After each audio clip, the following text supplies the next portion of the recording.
In the culinary sense, aubergines are not as widely accepted as peppers or tomatoes.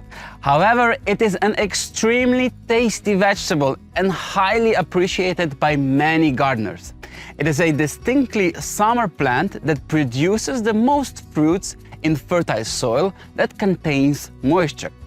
It also thrives in a greenhouse because it needs enough warmth for optimal development.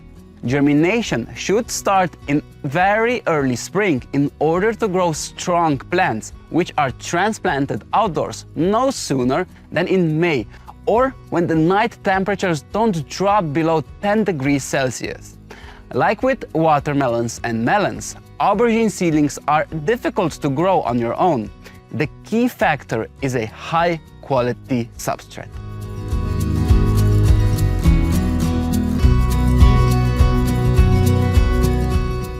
Aubergines are sown once a year. Only in the case of simultaneous growing in a greenhouse and in the open field, we sow in 2 consecutive phases. The cultivation of aubergine seedling is very similar to cultivation of peppers. It is also best to grow pepper and aubergine seedlings at the same time and under the same conditions. We will focus on growing aubergines in the open and learn about the specifics of growing them in a greenhouse. Even when planning on growing aubergines in a greenhouse, seedlings are grown indoors in heated spaces with enough light. Each step is carried out about 20 days earlier than when growing in the open. When growing in a greenhouse, we sow already in early February. When growing in the open, we sow in late February. By beginning densely planting the seeds in a container filled with quality substrate mixture. Cover the seeds with 0.5 centimeters of dry substrate and place in a warm space, such as above a home heating radiator. The ideal temperature for germination is between 25 and 30 degrees Celsius. As with peppers, aubergines germinate well in the dark, so be sure to cover the seed tray to maintain optimal humidity levels. Once the first sprouts appear, typically within 5 days, move the tray to a location with more light.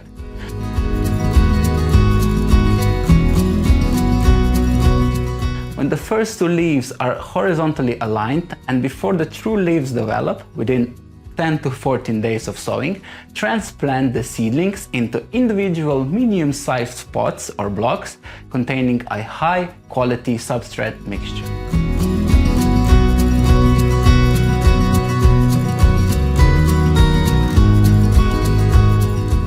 Today we'll take a look at our young little aubergine. In 14 days after sowing, they are ready to prick into medium planting units. Add 20% of vermicompost or even better, a handful of vermiculite to the substrate mixture, as good nutrition stock is very important in growing strong aubergine seedlings. During this procedure, we normally carry out a process of natural selection as we select well-developed plants. In this case, we will transplant all of them since all of them look healthy. If our plants have already outgrown too tall, we plant them deeper, all the way down to the first leaves. Do not touch the roots of plants, but use a wooden or a plastic stick to help to prick them out. Place the plants in a place with sufficient light and with temperatures between 18 to 22 degrees Celsius. This is suitable for most plants that are grown from seedlings. Night temperatures can be allowed to drop as low as 10 degrees Celsius. Young aubergine plants can still survive this temperature. Water the seedlings regularly every other day, like all others that are grown at the same time. The aubergines will outgrow a medium-sized planting unit within 30 to 40 days, and they should be therefore transplanted into a larger planting unit.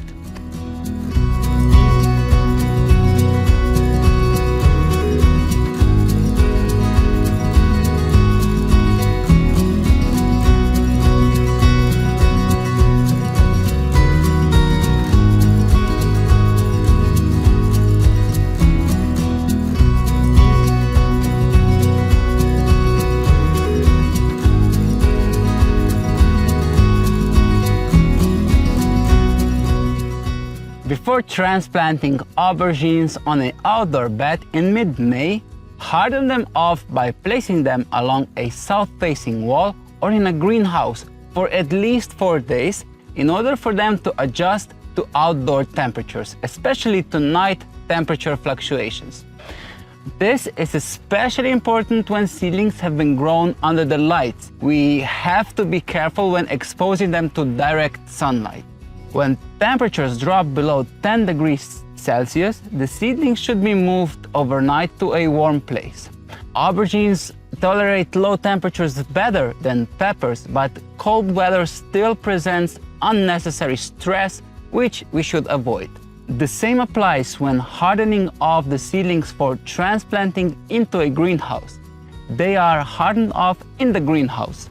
Here too, they should be gradually exposed to direct light, the fluctuations of day and night temperatures, and on cold nights they should be moved to a warm place.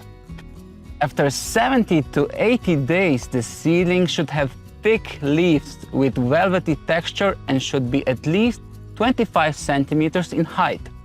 If the plant was growing under favorable conditions, a few flower buds can already be seen.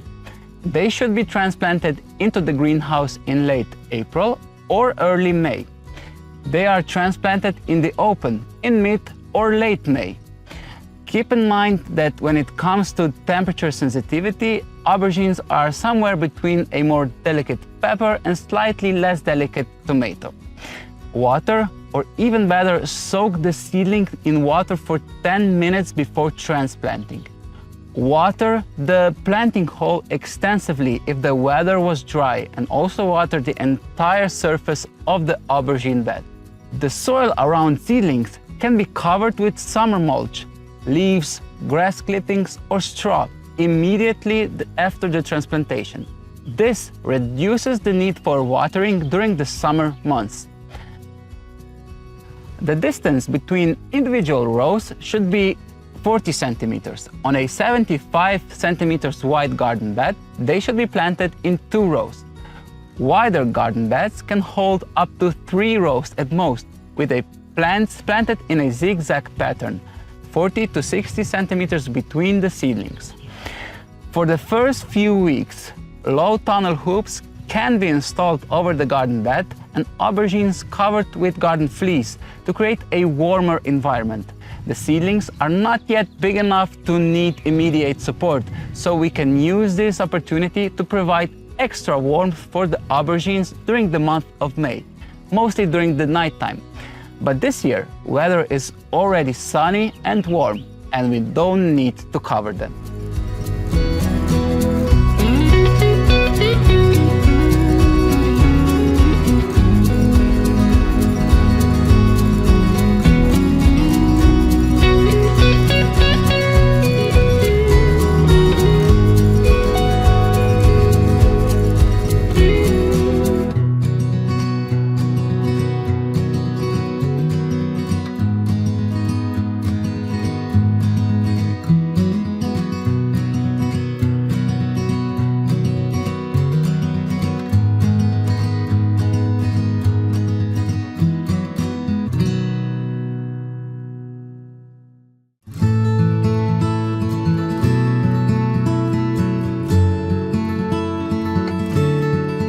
Although aubergine seedlings are grown in a similar way to pepper seedlings, they behave differently when they're out in the garden.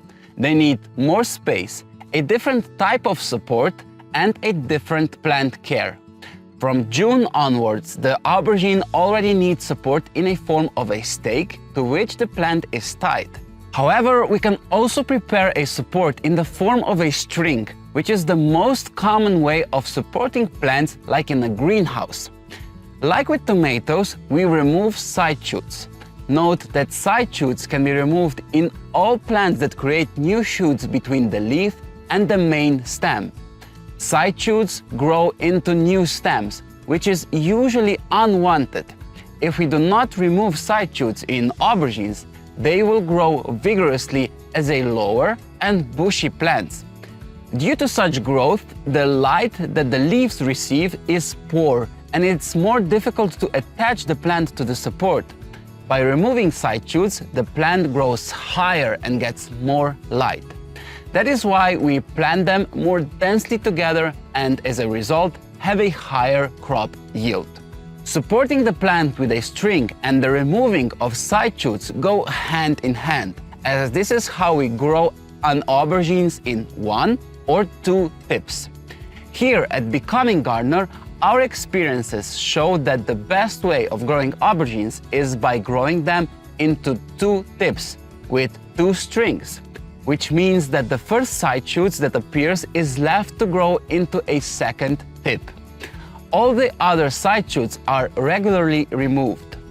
When it comes to aubergines, we do not want to leave any unnecessary side shoots growing, so we regularly remove them at the same time as we do with tomatoes.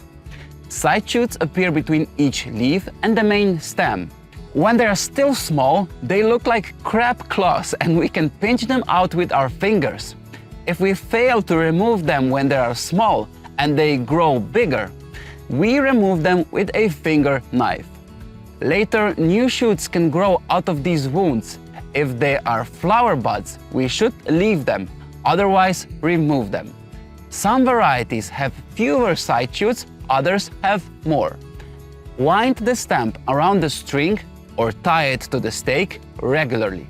Aubergine leaves, even older ones, do not have to be removed during growing. When planting the seedlings tightly spaced, we gain soil surface shading, and with added summer mulch, the need for watering is lower than when spacing aubergines further apart, where there is sun-exposed soil between the plants. However, watering is still recommended in order to achieve a better crop yield. If there is no rain for 14 days straight, we water the aubergines garden bed extensively, but during hot summer days, it is better to regularly water every 5 days. In the greenhouse, we water the aubergines even more often or use a drip watering system.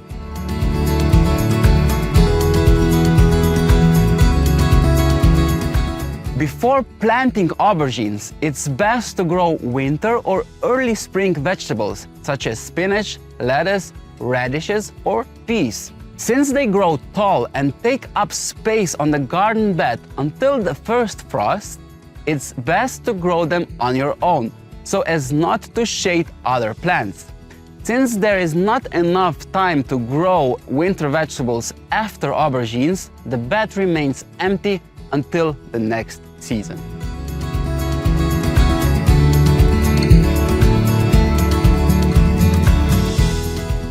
If the summer is colder, there is a smaller crop yield. The bottom leaves, which are heavily shaded, can turn yellow and fall off, but there's nothing wrong with this. If we notice that individual fruits are rotting, it's a sign that the plant itself is getting rid of the fruits. Interestingly, the aubergines are not attacked by late molt, which often affects tomatoes and potatoes. In general, there are very few pests and diseases that harm aubergines compared to other nightshade plants. Colorado beetle can pose a threat during the whole year since its larvae feast on the leaves. Mainly, there are not as many than on potatoes, but I would still recommend to remove them manually. You can also sprinkle the leaves with diatomaceous earth to prevent beetles to get on the leaves. Generally, only plants under stress are affected, so focus should be on sufficiently moist, active and fertile soils, which give the aubergines its vitality.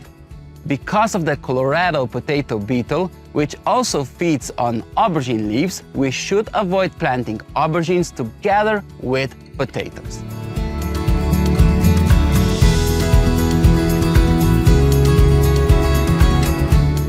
Firm and shiny aubergine fruits, 15 to 20 centimeters in size, are harvested from July to October. Some varieties, for example white aubergines, the fruits are smaller when harvested. We harvest physiologically immature fruits when the seeds are not yet developed. If the fruit stops growing, it means it has reached its maximum size and will begin to mature. Such fruits should be harvested as soon as possible, as we do not wait for the fruit to mature. Namely, mature aubergine fruits become greenish yellow in color. Use a knife or a finger knife to harvest the fruits in order to make a clean cut. The stalk is strong to support the weight of the fruit, so tearing the fruit by hand usually causes wounds to the plant.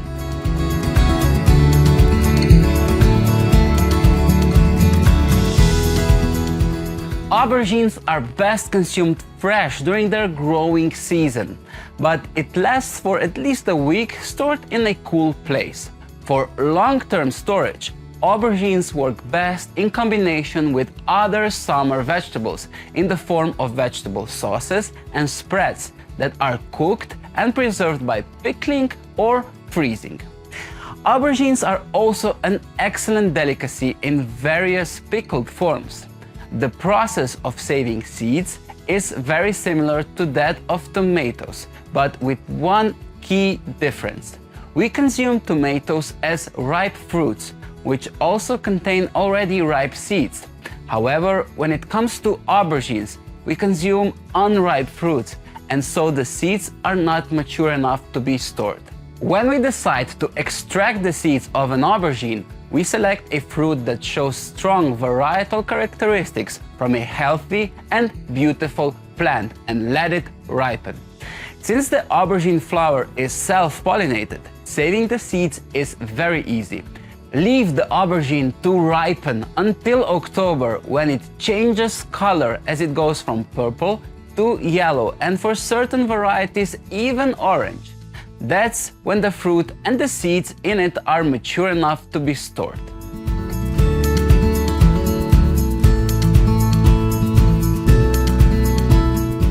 Armed with the skills to cultivate this rich, versatile aubergines, you're well on your way to enjoy its deep flavors in your own cooking.